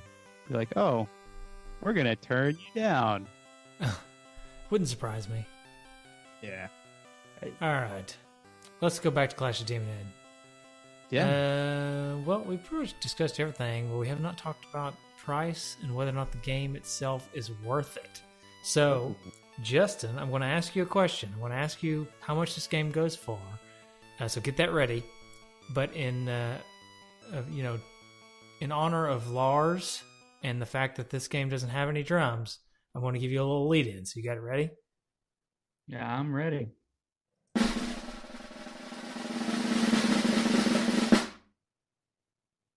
So you can get a lightly used, clean, tested version on eBay right now for about $15.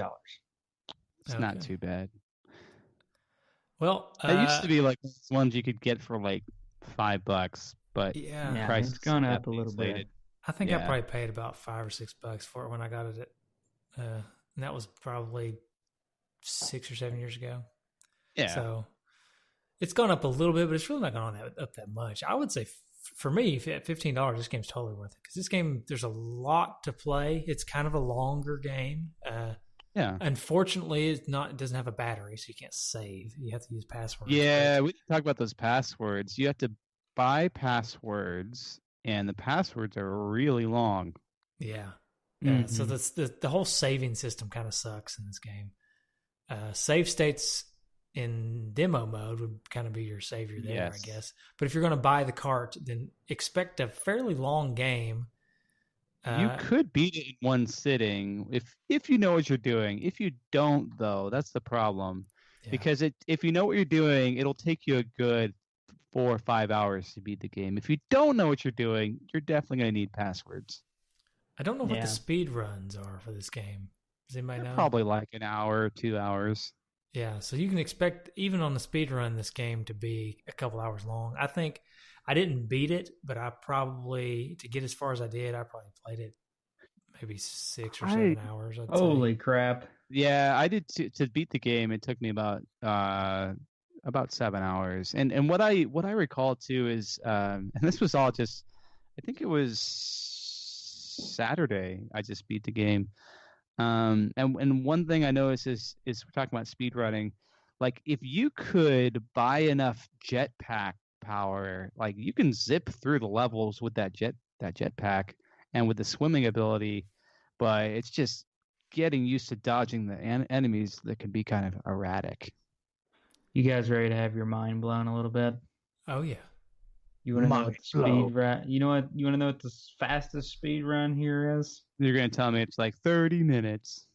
18 minutes and 9 seconds. No way. I don't believe So it. I'm wondering if It's they're on doing YouTube, some you sort can of. watch I it. wonder if they have some. Is it tool assisted speed run or is it an Yeah, actual? so that's a TAS. But then there's another one that's not tool assisted, and it is Like 30 or an hour? 20. It's 22 minutes and 7 seconds. Wow. Like I wonder because I wonder if there's some sort of skipping you can do in the game. There's gotta There be. has to be. Yeah. There has to be some skipping so that you put the game in a state where it thinks that you've collected all the medallions, or you somehow skip to the top of the mountain and face the end boss, who, by the way, is not that hard. Like he was kind of a letdown. The game He in was not general, as hard as the other bosses. the game in general is not that hard. It's not that difficult. No. It's just it takes a lot of time and effort to figure out where you're going and to get there. So Yeah. It's more about the journey in this game. Yeah, it's really not that difficult of a game. And there's like for the life bar doesn't go down by it goes up like when you gain life faster than you lose it when you get hit. It's like when you pick up hearts and stuff, your life bar jumps up faster than when you get hit, which is kind of interesting. But so it's just I'm just glad there's not enemies that kill you in one hit, except for one exception, the demon guy. Every other enemy, you at least can build up your life bar gets longer also, and there's no like cheap enemies like in Castlevania where it's like, oh hey, here's an enemy like out of the blue that takes up half your life bar. Yeah, there's not really any knockback either that I can think about. Maybe a little bit. I'm trying to think. I don't think there is though. Stunned. I think you get stunned, but you don't really have knockback so much. And in It's general, more when you fall in a hole, you don't die. You just go to a different route. you never die from falling in a hole in this game, which is cool. Yeah. There's no way to die into a bottomless pit because when you fall into a pit in this game, it takes you to the bottom of a cave, basically, and you climb out of it, and then you can pick another zone. Yep. I thought it was a cool idea. I thought that was a cool idea as well. Anyways, so I say it's worth it at the $15-ish mark. What do you guys think? Worth it? I would say it's worth it. I mean, there's enough to play on it. You're going to get a lot of replay on it. I mean, it's going to take you a while if you don't use a guide or anything. Well, even with using a guide to really figure everything out and feel everything out and beat it. So I would say it's worth $15. Yeah, I think it's a gem. Yeah, so you think it's a what? I think it's a gem. The opposite of garbage. Can't silence me, Michael. I can try. I'm in your ears. Hey, all day. Justin, I haven't really got a good feel. Did you like the game? I haven't got a good feel from you. Well, it wasn't a big favorite of mine, to be honest, because I think I spent a whole lot of time when I first started playing it just trying to figure out kind of what to do. And I didn't use a guide at first. And then, so I think as far as looking it back at, if I'd played this game when I was younger, I definitely probably wouldn't have liked it. Now I do appreciate it. Huh? It's a grower, not a shower. Oh, God. It's family friendly, okay? It is family. I'm talking about what happens. See what happens? I told you about this, Mike. I told you we this would happen. can't have nice things. I know. But it's just, to me, there was a whole lot going on, it seemed like, for me to really get into it. So it's definitely not one of my favorites that we talked about, but I do think it's still worth the $15. I think you're going to get enough play out of it, and I think if you spend more time, you're going to... I think this is one where the more time you spend, the more enjoyable it's going to be. Gotcha. Yeah, and I think, me personally, I liked it as a kid, and I think I appreciated it even more as an adult, comparing it to other games that also came out. In that, yeah, at first glance, it might just look like a basic action platformer, but then you play it more, and you get to the shop system, you realize you can unlock all these cool abilities, and then you can sort of go wherever you want. And as a kid, I liked that sense of freedom. It reminded me of Zelda, where it's just like, oh, I can go over here if I want to. A lot of games are going more towards like, okay, you go to this stage, you scroll from this way to this way. Here, it's like, oh, well, if you want to actually run into this person, you have to kind of weave your way through some other levels to get there. And I think, yeah, it's easy to get lost in this game if you're not either taking notes or following a guide. So I can understand Justin's point. But if you played it with a guide or you made your own guide, then you're going to get a lot of enjoyment out of the game, I feel like. So I like it. I dig it. It's probably one of my top 15, top 20 games on the NES. Oh, can I have that as a sound clip? I'm taking it. Yes. I'm just kidding. I don't want to go through that work. I I have to know. somehow cut the music out and stuff. Putting work into a podcast? But That takes work. I got this music laid underneath this, and then it would sound weird on every other episode.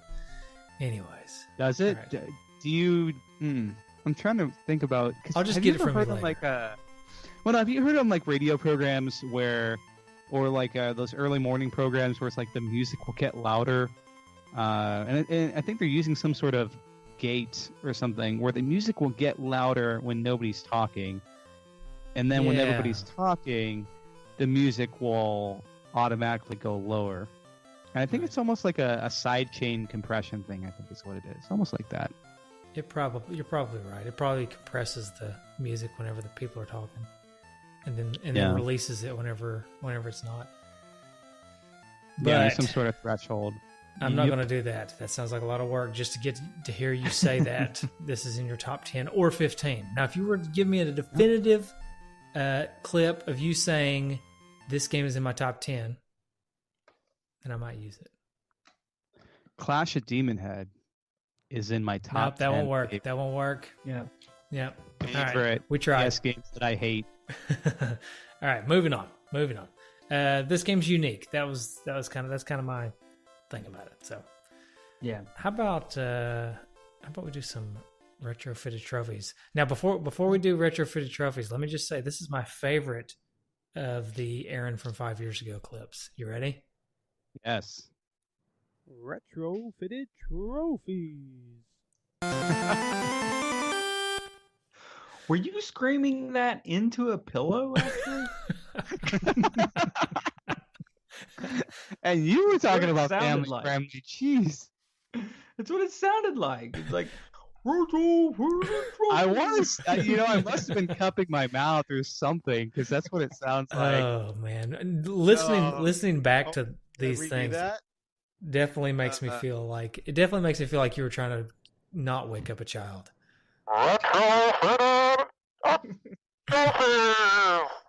Is that better? Yeah, much better. I like that better, actually. There we go. Actually, yeah, that's pretty good. Although this one's still going to have a nice warm place in the corner of my heart. Retrofitted trophies. Like, you just got a home run. Yeah, actually, this kind of sounds like it was run through like the Sega sound chip. Retrofitted trophies. It does have lo-fi quality to it. That's great. All right. So, did you guys come up with any trophies for Clash of Demonhead? Or do you want to come up with some on the spot? On the spot sounds good.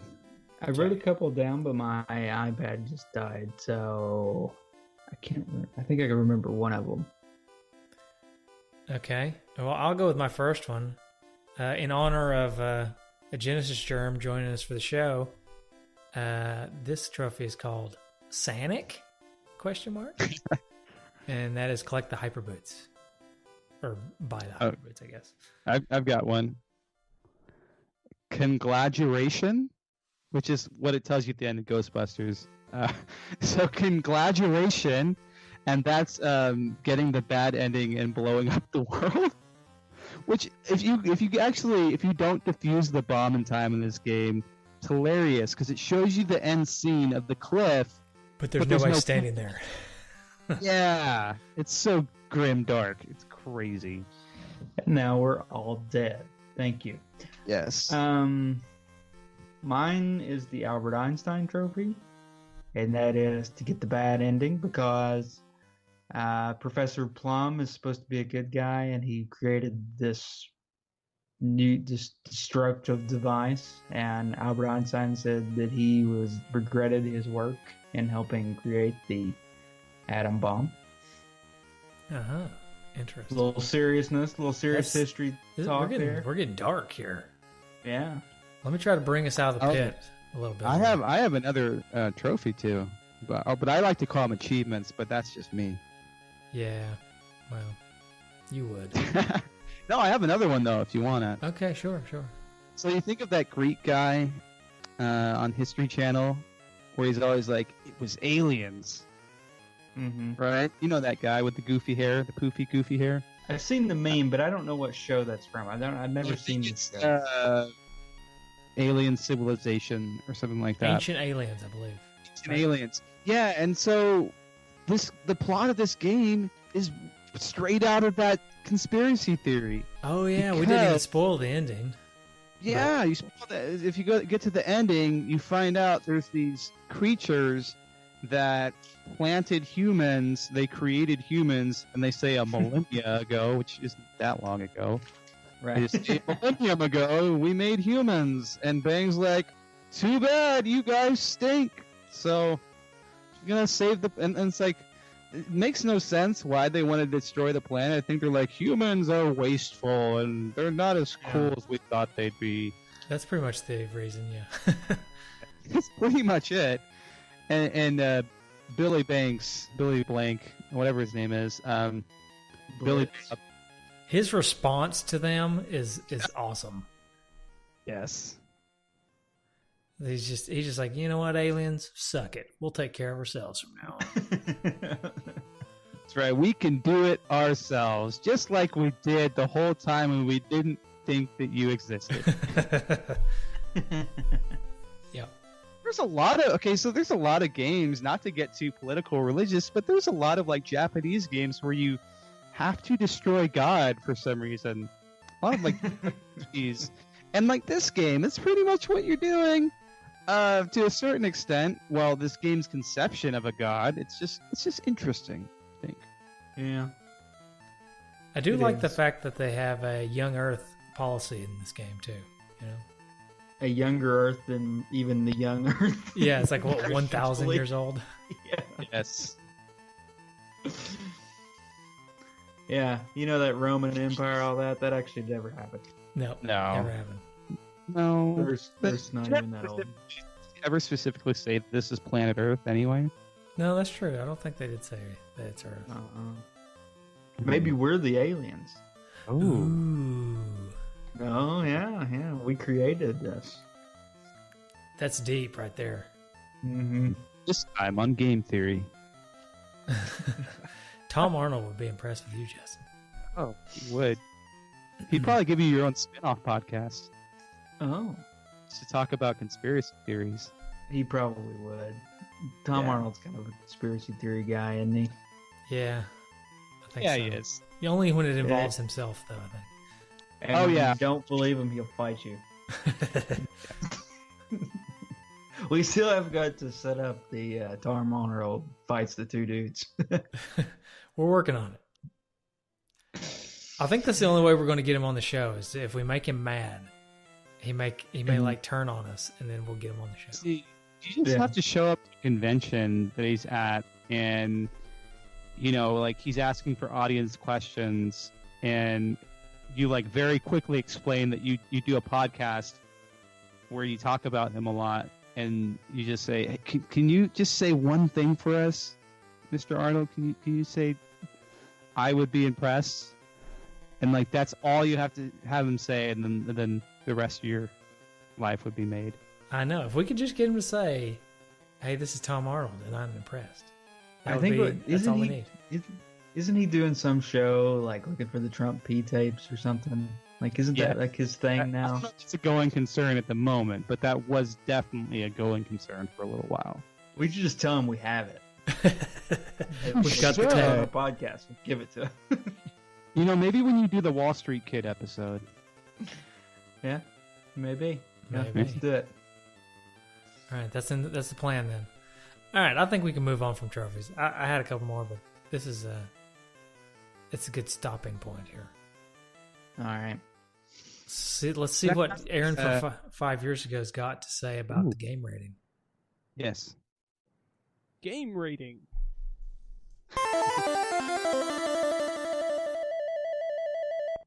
That one wasn't too bad. Slightly anticlimactic after the retrofitted trophies, Aaron. I'd rate myself a 5 out of 7. Yeah, well, at 5 least out of you're, 7. I like the rating system. 5 out of 7. Yeah. how are we going to rate the Clash of Demonhead, though? I'm thinking like 80s thrash band or something. Yeah. Since that's what they really need to be. All right. All right, you got one? Not yet. Aaron, you got an idea of how this game could be an 80s? Or it doesn't have to be 80s, just a thrash band. An 80s thrash band. Sure.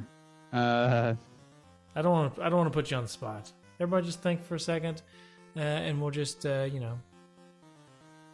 here in silence like a good podcast we are. Yeah, I'm gonna go with Testament. Yeah. Okay. I was going to go with, I'd probably rate him an Anthrax. Ooh, Anthrax. Okay. Do you guys have any reasons for your ratings? I was thinking Anthrax myself, honestly.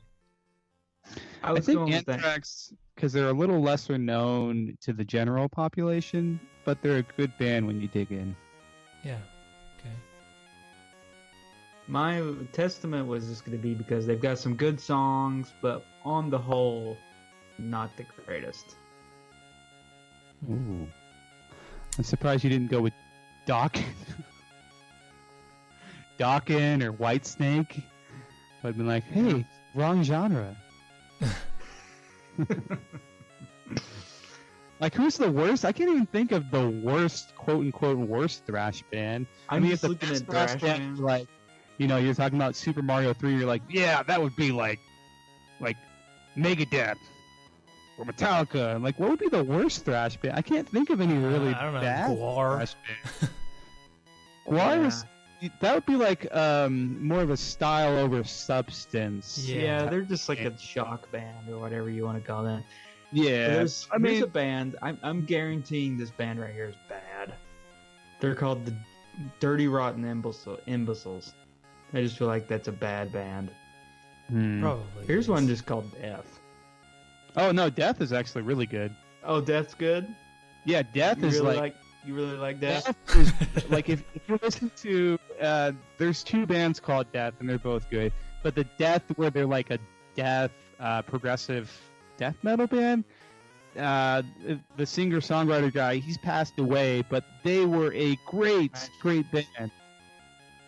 If you hear any of their music, like I'm not a huge fan of like the like the lyrics, but if you listen to the music, it's pretty cool stuff. What do they talk about in the lyrics? Death? Let's just say satanic stuff and Oh, wow. Okay. anti-Christian stuff. Oh, wow. Yeah. Okay. Now I know well- what Aaron's into, Yeah. so let's... Okay, so we all had our phase, okay? It doesn't bother me as much now, but like there were definitely periods where I'd be like, I can't listen to this. Yeah, I've had those moments. That's probably been through that. Where it's like, oh, this band sounds cool, but they're What's your favorite but What's your favorite album of theirs? Is it Leprosy? or Scream Bloody Gore. No, I don't think you've listed it yet. There's one other one. Human. Yeah. Human. Okay. Was that human? It's human. Yeah. I have not gotten to rate Clash of Demonhead yet. I was going to go with Anthrax, just like Aaron, but since Aaron took Anthrax, I guess I'll go with like a Pantera, maybe. For similar reasons. It's a... I found my favorite album. I think it was, one of my favorites by Death is, the name of the album is called Spiritual Healing, which is a great name for a metal album. Well, it says here that one of the original members actually left the band, unfortunately, to form the band Autopsy. Yeah. So. And it's funny that those two things are so closely tied together. Death and Autopsy. They should go on tour. Here's another band called Slaughter. Okay, yeah. Guys, we could seriously just travel down the Wikipedia list of thrash metal bands all night long. But that's not what this... But I think it's just because I know what podcast I'm on, so I should just shut up. Anyways, let me finish. Pantera's also got a unique guitar sound thanks to Dimebag Darrell, and that's why I think this game's unique, and that's why I'm timing to get okay, we're done with game. There we go. Alright. Moving on. Unless you guys want to just go down the Wikipedia list, it's just... I mean, I'm done. You go, this is the Limp Bizkit of thrash bit, and I'm like, no, that's new metal. I could like pull an Audible and go like, this is the Faith No More of thrash bands because it's not only thrash, but they also do different genres. Which is like this game where they mix different genres together. Bam! That's Clash of Demonhead. Faith No More. It works. Oh boy! All right.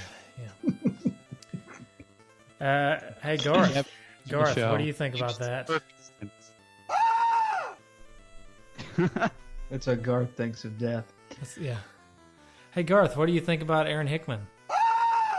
There you go. At least he's honest. He doesn't think anything of you. Hey Garth, what do you think about me? There you go. See, that's what he thinks about me. Garth, you care to weigh in on Justin? Does he even think? Wow, Justin, that's harsh. Yeah. Mm-hmm. Oh, Garth Brooks. More harsh towards you than us. Yeah. All right. Well, let's break down some feedback. Just lay down the gavel. We don't have one of those. Oh man. Okay. Well, hang on. Nick did let me borrow the gavel just for tonight. I take that back. So let's lay down the gavel. And oh man, I was hoping you had like the Law and Order gavel sound. Nope. Here's the gavel from the Genesis Gems, and this game is officially a germ. All right, moving on. Nice. All right. Do we have a intro? No. 5-year-old Aaron did not give us an intro for feedback. All right.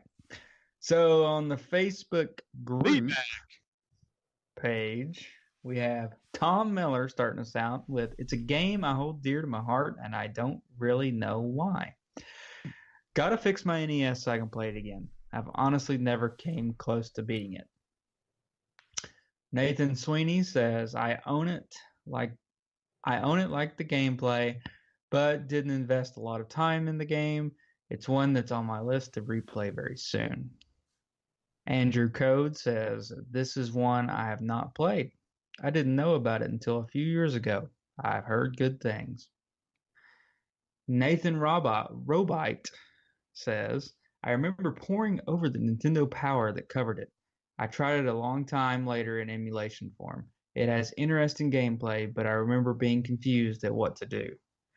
I didn't have my Nintendo Power when I sat down to play it. Well, the Nintendo Power would have helped you very much.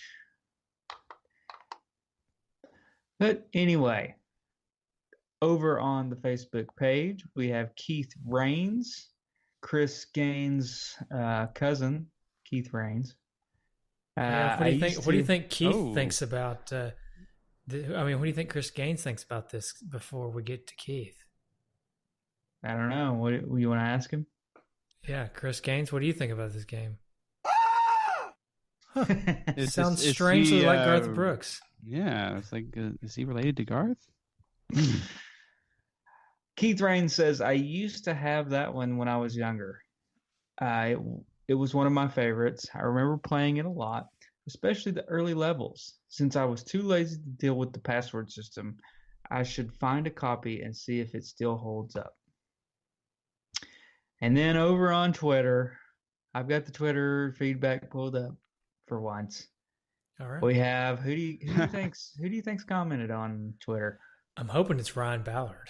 It's Ryan Ballard. Yes. Oh. Who says, I haven't heard of this game before. It reminds me a bit of Bionic Commando with a top-down level selection combined with platform playthrough and item management. While the graphics are good, better if you appreciate the anime flair, I'm not down with that soundtrack. Yikes. It's not the worst. It's also not the It's best. kind of You dissed the soundtrack pretty heavily. No, I will say, and now you're saying it's not that bad.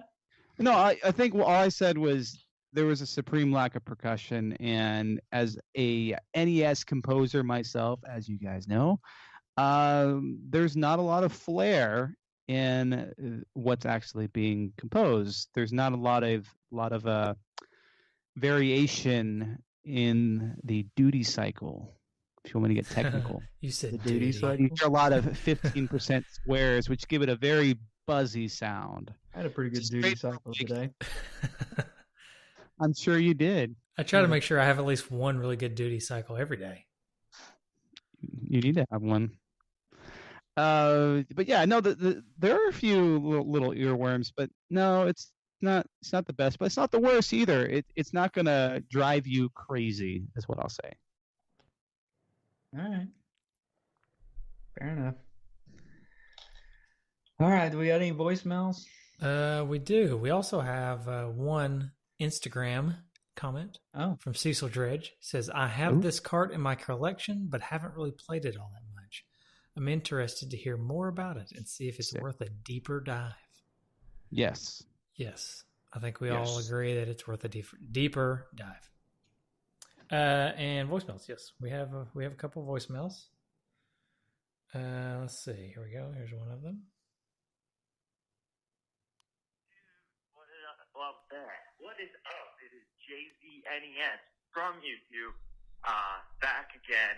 And I see that you guys are playing Clash of Demonhead. I didn't know you guys were playing the Scott Pilgrim video game. Nah, just kidding.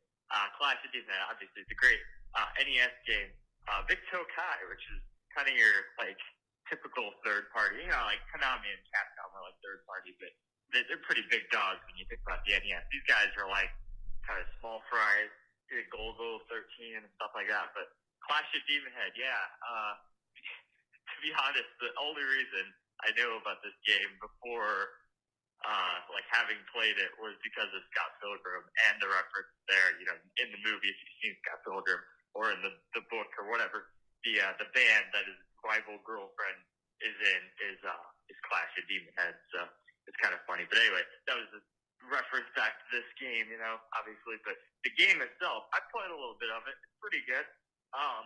It's kind of open world-ish, like, it's, you know, as much as you can do that on the NES, like you can go different tabs and stuff. It's kind of interesting in that regard, and like, you know, like there's some pretty good like storyline I hear in the game. I haven't like beaten the game or anything, but I've played a little bit of it. So I mean, it looks like power ups and stuff. It looks like a pretty interesting game. I'd love to dive more into it at some point, but yeah, for sure. Hopefully you guys enjoyed it. I mean, I don't know. Hopefully you guys found it to be a cool game or whatever. But yeah. Anyway, I guess this has been JZNES. Until next time, keep it classic, and I'll talk to you guys later.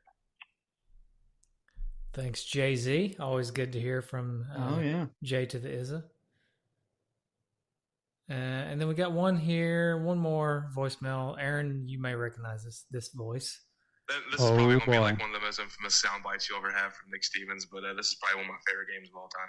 Like, probably top 10. Favorite game? It's one of his favorite games of all time. Did you know that, Aaron? Oh, I had no idea. Nick, I'm learning new things about you every day. Yeah, we learn something new about him every episode. Seems like. Wow. He calls me up just to tell me about his top 10 list of games. It's kind of crazy. That's really the only reason he ever calls me. It's just he just has to let me know every week or every other week. Sometimes I'll hear a toilet flush and I'm like, Nick, you could have waited. He's like, man, I really had to speak to you about this, man. I'm like, oh, okay, Nick. I know you had a pretty good chili dog with sauce. I understand. Hold on. I'm going to try to recreate this moment, minus the flush. Okay. Okay. So, you ready? This is probably going to be like one of the most infamous sound bites you'll ever have from Nick Stevens, but this is probably one of my favorite games of all time. Like, probably top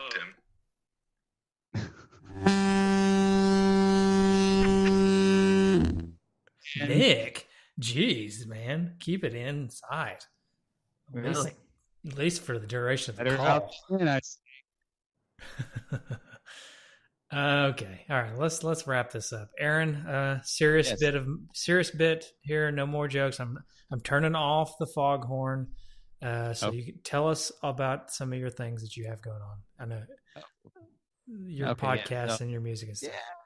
Yeah. So I do Genesis Germs, of course, and I do Retro Obscura when we actually get around to doing it. And the main thing I do, besides work and having kids and stuff, the main thing I like to do is make music, and specifically, I make chiptunes. So I write music for the NES as well as the Sega Genesis, TurboGrafx 16, and sometimes even the Super Nintendo and other related systems. So yeah, I make music under the name Dya, and that's DYA, and you can find my stuff on Bandcamp. You can find my stuff on iTunes, on Spotify, on YouTube, on SoundCloud. I am everywhere. You cannot outrun me, outlive me, or escape me. I am out there. So, if you want to hear my stuff, there it is. And it is all very, very good. I approve of it all except for the Genesis Germs podcast. Everything else is great. Oh, thank you. And Justin, where can they find us if they don't already know? So you can find us on any of the social media platforms, Facebook, Twitter, Instagram. You can also find us on our website, twodudesinternest.com, nintendudes.com, and nesdudes.com. And you can always call us by calling the number 775-7-RETRO-1, or that's 775-773-8761. Same number. Different ways of calling. Wow. Yeah.